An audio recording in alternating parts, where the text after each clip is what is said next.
أعوذ بالله من الشيطان الرجيم. ومن أحسن قولا ممن دعا إلى الله وعمل صالحا وقال إنني من المسلمين. بسم الله الرحمن الرحيم.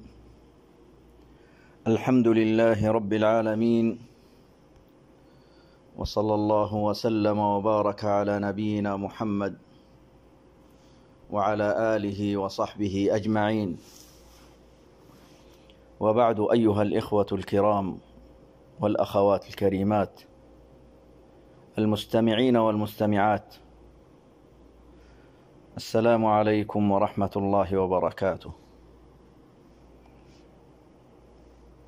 وبعد، أيها الإخوة، فإن موضوع السنة النبوية ووجوب لزومها والتمسك بها من الأمور العظيمة، بل ومن أهم الأمور التي ينبغي أن نعض النواجذ عليها، أخذا بوصية نبينا صلى الله عليه وسلم. أيها الإخوة، إن الله جل وعلا بعث رسوله محمدا صلى الله عليه وسلم بالهدى ودين الحق ليظهره على الدين كله، وأنزل إليه وحيه وكتابه ليبلغ الناس ما نزل إليهم من ربهم. قال سبحانه: وأنزلنا إليك الذكر لتبين للناس ما نزل إليهم ولعلهم يتفكرون. وأمرنا سبحانه بطاعة رسوله صلى الله عليه وسلم، فقال تعالى: وأطيعوا الله وأطيعوا الرسول لعلكم ترحمون.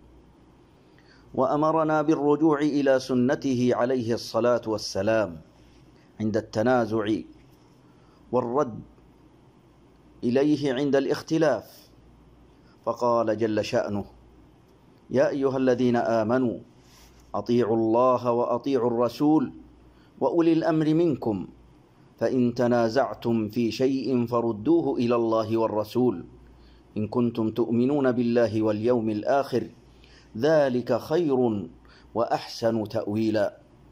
فالسنة النبوية قرينة الكتاب في الحجة والعمل، ففي بيانها يعرف ما جاء مطلقا في القرآن الكريم، وفيها تفصيل ما كان مجملا في كتاب الله عز وجل، وكل شيء فصلناه تفصيلا.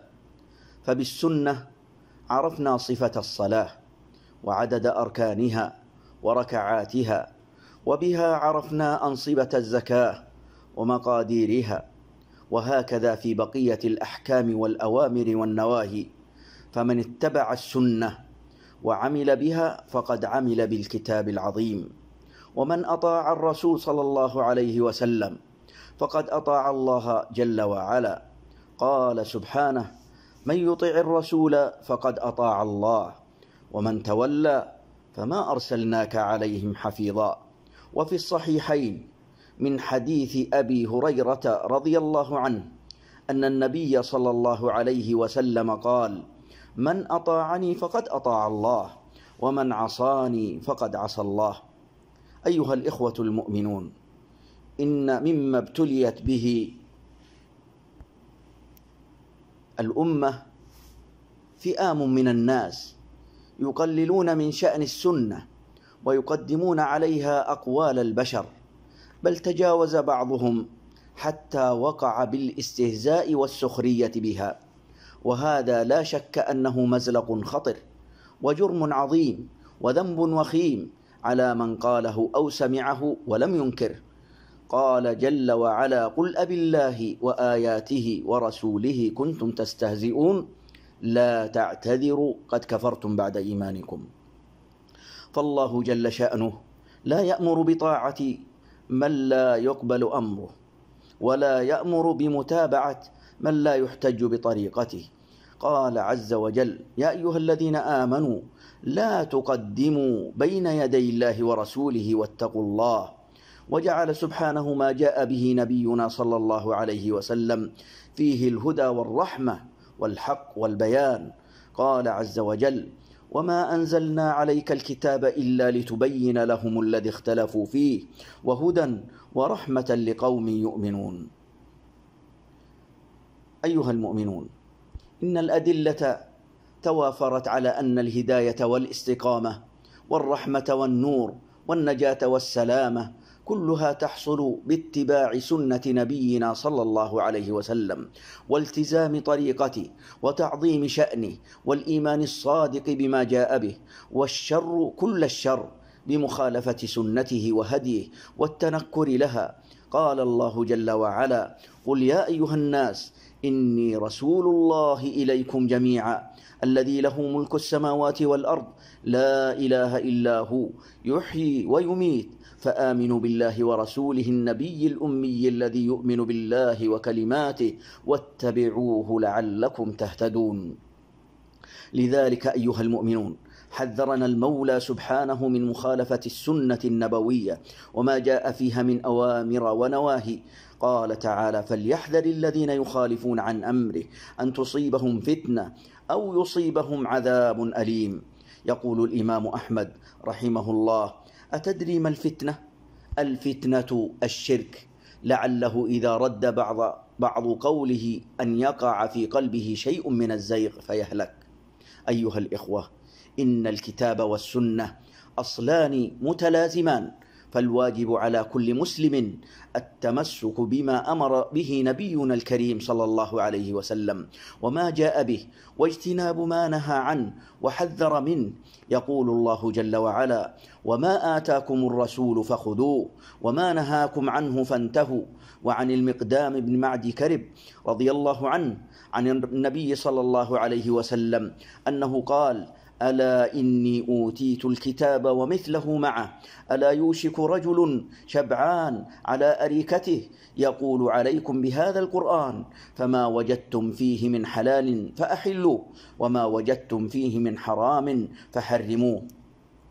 وعن أبي رافع عن أبيه رضي الله عنه عن النبي صلى الله عليه وسلم قال أنه قال: لا ألفين أحدكم متكئا على أريكته يأتيه الأمر من أمري مما أمرت به أو نهيت عنه، فيقول: لا ندري ما وجدنا في كتاب الله اتبعناه. فيجب علينا اتباع الكتاب والسنة وعدم التفريق بينهما. أيها الإخوة المؤمنون، ومما يدل على وجوب لزوم السنة معنى شهادة أن محمد رسول الله صلى الله عليه وسلم، أن يعظم المسلم ما جاء به النبي الكريم عليه الصلاة والسلام، فيطيعه فيما أمر ويجتنب ما نهى عنه وزجر، وأن يصدق خبره، وأن لا يعبد الله إلا وفق ما شرع الرسول صلى الله عليه وسلم، وليحذر من مخالفته أو التشكيك فيما جاء به. قال الله جل وعلا: إنما كان قول المؤمنين إذا دعوا إلى الله ورسوله ليحكم بينهم أن يقولوا سمعنا وأطعنا وأولئك هم المفلحون. ويقول جل وعلا: يا أيها الذين آمنوا أطيعوا الله وأطيعوا الرسول وأولي الأمر منكم فإن تنازعتم في شيء فردوه إلى الله والرسول. يقول العلامة ابن القيم رحمه الله تعالى: أجمع المسلمون على أن الرد إلى الرسول صلى الله عليه وسلم هو الرجوع إليه في حياته والرجوع إلى سنته بعد مماته، واتفقوا أن فرض هذا الرد لم يسقط بموته عليه الصلاة والسلام. وفي صحيح البخاري عن أبي هريرة رضي الله عنه أن النبي صلى الله عليه وسلم قال: كل أمتي يدخلون الجنة إلا من أبى. قيل: يا رسول الله ومن يأبى؟ قال: من أطاعني دخل الجنة ومن عصاني فقد أبى. فالله الله أيها الإخوة، الله الله بتعظيم السنة في القلوب وتطبيقها في كل شؤون الحياة، فهي سفينة النجاة والله ومركب الفلاح وطريق الهدى، فلا يقدم عليها قول أحد ولا رأي بشر، فإنما جاء فيها مثل ما جاء في كتاب الله جل وعلا، فهما في الحكم سواء. صلوا وسلموا على من أمرنا الله جل وعلا بالصلاة عليه في محكم القرآن. اللهم صل وسلم وبارك على عبدك ورسولك محمد وعلى آله وصحبه أجمعين، وآخر دعوانا أن الحمد لله رب العالمين، والسلام عليكم ورحمة الله وبركاته.